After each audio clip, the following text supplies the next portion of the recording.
It's one of the most congested places in New York.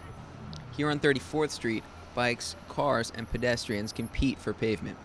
And since it crosses the island while passing some of New York's most popular tourist landmarks, it's an artery that's always clogged. Congestion, it's packed. Trust me, it's been packed for about 2 hours already. I left actually like an hour and a half ago, and I'm still stuck down here. It's really bad. Of course, the holiday season doesn't make it any better. So, what will it take to speed up traffic along 34th Street? The city isn't waiting for a miracle. Instead, it's proposed a bus transit way spanning the island from the FDR Drive to the West Side Highway. While the street already has busy bus lanes, this proposal would create islands to separate buses from other traffic. It would also create more lanes for the buses and limit those for the other traffic. So far, reaction from area residents has been mixed. I think it's very good for the people who are traveling from one place to another. It's more safer for the other people. You think it'll speed up transportation? Speed up, yeah. And then it's good for the people who are driving and people who are walking too. Well, certainly will cause an inconvenience for the people that are traveling one way and not the other way. And in terms of like getting things delivered here or taking a shipment or even something as simple as UPS, that could become a little bit of a problem.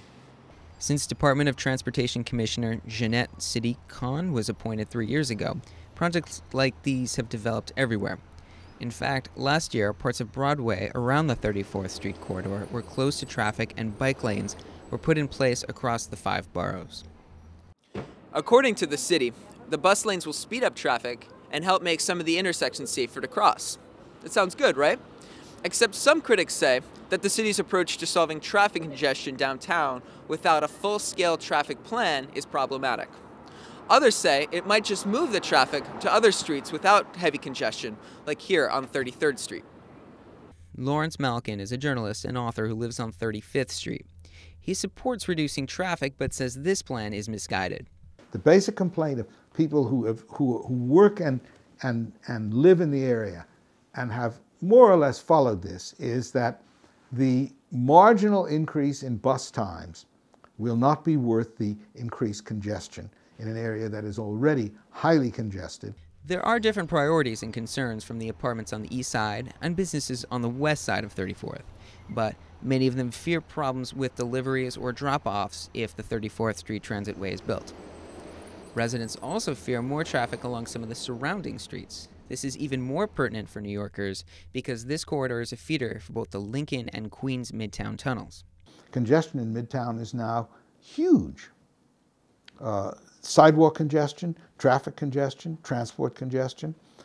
The traffic people, and I give them credit, are trying to figure out some way to decrease traffic congestion, but I don't think that this is the way to do it, and I don't think there's any way to do it that they've come forward with. The concept is still in its planning phase. So far, city officials have met with Manhattan community boards affected by the plan.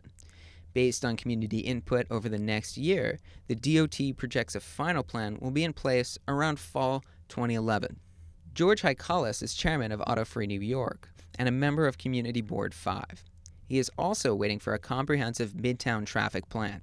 We called on the city officials to do this. Our community boards to the east and west joined us in a similar call, but thus far nothing has happened on that issue, but we're hopeful that maybe they'll answer that. By press time, the Department of Transportation did not respond to questions. However, they had issued a response to some of the community concerns last month. In it, they acknowledged that some of the minor details like trash pickups and deliveries would have to be looked at on a case-by-case basis. Under the current plan, the city expects the new bus lanes will run starting around fall 2012. In the meantime, the city is waiting to hear from residents and commuters. From Midtown Manhattan, this is Dan Rosenblum reporting for CUNY.